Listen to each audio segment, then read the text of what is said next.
Brothers and sisters, I'm going to outline some new policy changes to make life more affordable for Bahamian families. But I will begin by briefly talking about the economy more broadly, specifically how we are expanding the ways Bahamians can get ready for new opportunities and ready to be part of a new wave of Bahamian success stories. Now, while Prime Minister Philip Davis talking about a pie in the sky, which you're fixing to hear, he said nothing about, didn't even hint or mention it. Stay tuned now as we listen to a real public announcement, a real national address. Mr. Thurston, are you there, sir? Yes, I am. Okay. How you doing? I am doing great, but we are in turbulent times. Okay. So could you please bring the Bahamian public up to speed with what's going on right now, transpiring within the global community? Yes, the date is the 14th of January, 2026. This day will go down in infamy because this would have been the day that the U.S. currency lost their reserve status as the reserve currency of the global economic structure. Today, the silver price is determining the exposure of the dollar. The COMEX, which is the paper market that is priced in U.S. currency and is in New York, silver is trading on a paper contract for $90. In Shanghai, where the actual physical metal is being sold, it's priced at $103, a price difference of $13. So you're saying to yourself, well, how does this make a difference? Why does this matter? Because if you have a paper contract for something and you're supposed to get 100 ounces of silver for $90, but when you go to purchase the actual silver, it costs you $103. It's a $13 price difference. So you have to now adjust the American dollar for inflation.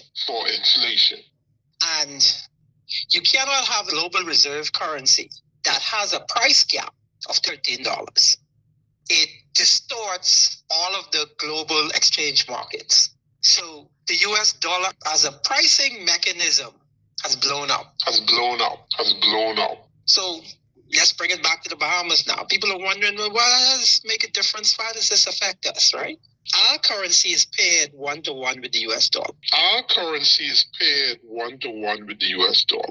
So an item that is priced in US currency, which will be all the items you buy in the Bahamas.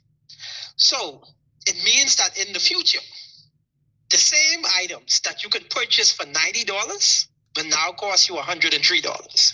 Because the US currency, which is the reserve currency of the world, was used as a pricing mechanism. But now, because of structural changes in the market, in the global market, it has exposed the US dollar. So when you look at an inflation, and by the way, these are moving targets. The price of silver in Shanghai, which is where you buy the actual metal, today is the 14th of January, 2026.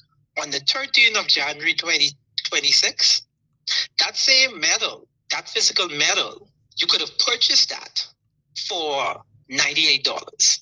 So you had a $5 price movement in one day. And the idea is that we don't know where the price levels will end. Today, it's a $13 price difference between the actual metal. And tomorrow, it may be a $15 price difference. In Mumbai, India, which is one of the largest markets for gold and silver, the price is actually $123, which is a $33 price difference between the pricing mechanism in the US. And bear in mind, the Americans don't actually have the actual metal. They only have the paper. And these metals have, particularly silver, has huge industrial applications in terms of technology. So the people who actually need the metal. If the price is $90 in the US market and they're paying $103 in the Shanghai market where they actually purchase the metal, the US has lost control of the pricing mechanism because they can't control the price.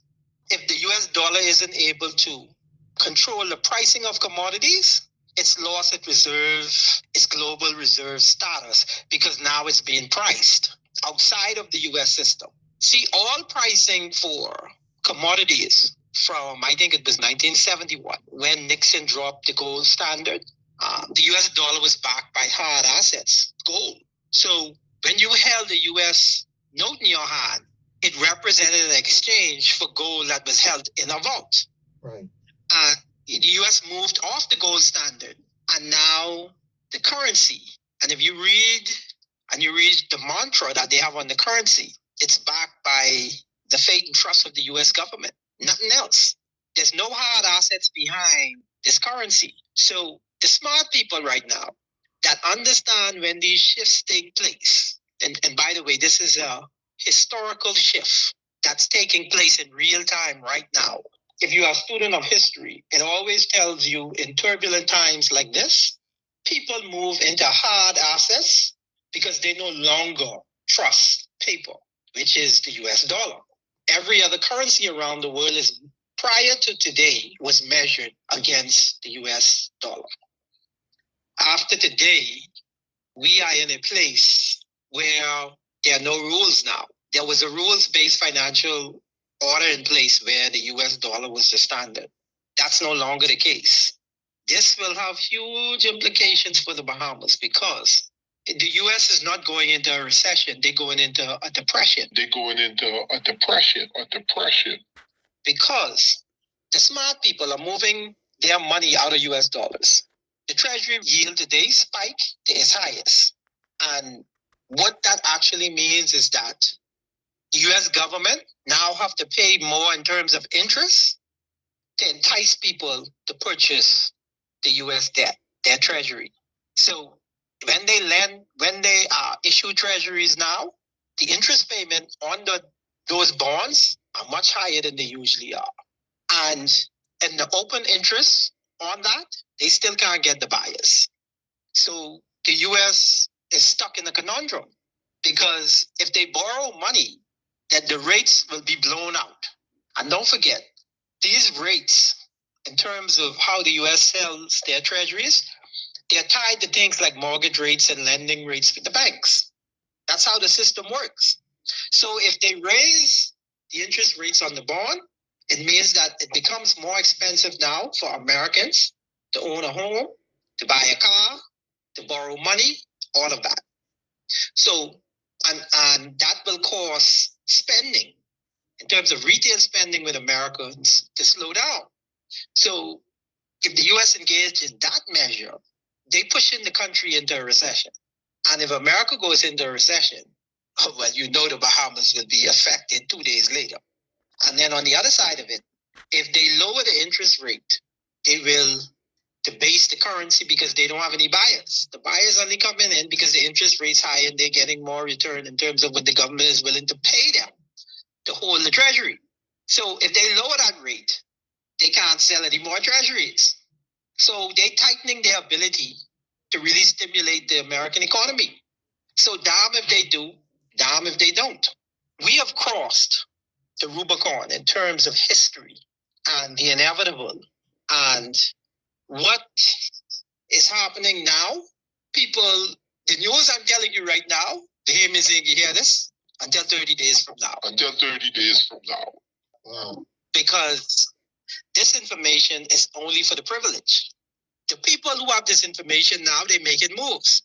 By the time the retail person, the retail investors, or the regular man on the street realize what's going on, the big boys would have already secured their position in terms of repositioning themselves out of the US dollar and buying hard assets rather than holding paper assets, meaning currency. Because it's a simple thing.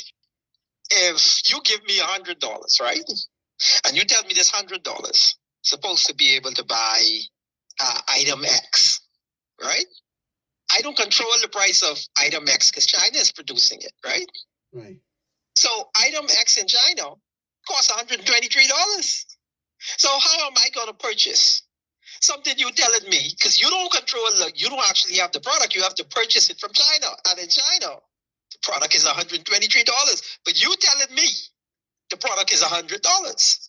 Oh, boy. So I can't trust you anymore. The market wouldn't trust you. You are involved in a fraud. And that's what the banks are doing now. They're telling you an ounce of silver costs you $90. But the people who actually holding the silver, for you to get an ounce of it, it costs you $113. Ooh, wow. The fellow who telling you he can sell the metal to you. It's like property. So a fella telling you he can sell this property to you for $100,000, right? It is property. He just a broker. Right? The person who actually selling the property, selling it for $123,000. And he have buyers willing to buy at that price. So you're getting price on the market, or you can have to come up with more money. Somebody is going to have to come up with more money. In this case, the brokers have to come up with the money because that's how the system is set up. Right. So that price difference, the broker have to come up with that. And you could imagine, if I was the broker, right? Let me show you the fraud. That same property I was selling to the guy who came to me for $100,000, I've already sold that property to 160 people. So I don't only need that one property at $100,000. I need 159 more properties at $100,000. That's the conundrum that the guys who are the brokers and the people who control the paper, and when I say paper, this is essentially contracts in US dollars. Right. So if the guy can't deliver, if you giving him money for a property $100,000, he can't deliver it because the same property costing $123,000, and the owner have a buyer at $123,000. The owner know if you fall through, he got another person he can sell it for $123, $123,000. In fact, the person who owned the property, his price is $123,000. It's the broker who lying to you and telling you you can get this for $100,000. And that's what's going on between the paper market and the physical metals market. And it's happening in gold and it's happening in silver. And so now, when that broker come back to you and you don't find out what's going on, you can trust him? No. It's impossible for you to trust him. But it's more than the broker you don't trust. You don't trust the paper. Because don't forget, he give you a contract. So the contract ain't no good. Right. But it's more than a contract. It's the US dollar that ain't no good. Right. So I can't trust the broker, I can't trust the contract, and I can't trust the currency. So I could dump the broker, I could dump the contract, and I could dump the currency because I don't trust none of them. And that's how these things happen in the global financial market. Trust is supposed to be impenetrable. Right. The minute trust is broken, because don't forget the US dollar is not backed by gold. They off the gold standard. Yeah. It's a fiat currency and it's based on the trust of the US government. And now the trust in the global financial market in that currency is gone. And everybody is dumping the US currency. And when I say everybody, I ain't talking about the little small man out on the street. I talking about the banks, the big players, the central banks. You know what they're purchasing? Hard assets, gold, silver. They want control in commodities. They want control of land. They want land rights where there are commodities. Right. And you've seen this huge rotation, even with the sovereign wealth funds that held U.S. treasuries. They dumping them onto the market. They're getting rid of them as quickly as possible. And the silence you hear from Donald Trump in the past week or so, that's because he's stuck in the back room and there's chaos going on. There's absolute chaos going on with the Federal Reserve and all of the big boys in New York and all of that trying to figure out what's the next move. But the markets have spoken. Right. The price in US dollars for silver is $90 per ounce. Okay. That's what they got it priced at. And they don't have the silver. And in Shanghai, where the actual market is for the silver, It's priced at $113. That's a serious price gap. This is a price gap of $23. In normal times, the price difference between these two markets, which is the paper market and the actual physical market, the price difference would have been below 10 cents. Below 10 cents. Below 10 cents. And if it's trading the spot price, which is a paper contract, and the actual metal, when that hit places like 25 cents, they used to call that volatile. Normally you have a transition in terms of inflation. It happens over time. Right, but not so quickly. The world have to eat that 20-something%. The world have to eat that like right away. Meanwhile, Prime Minister Davis talking about tuna and grits. We started our school breakfast program, which has now served our school children more than 1,400,000 odd breakfasts.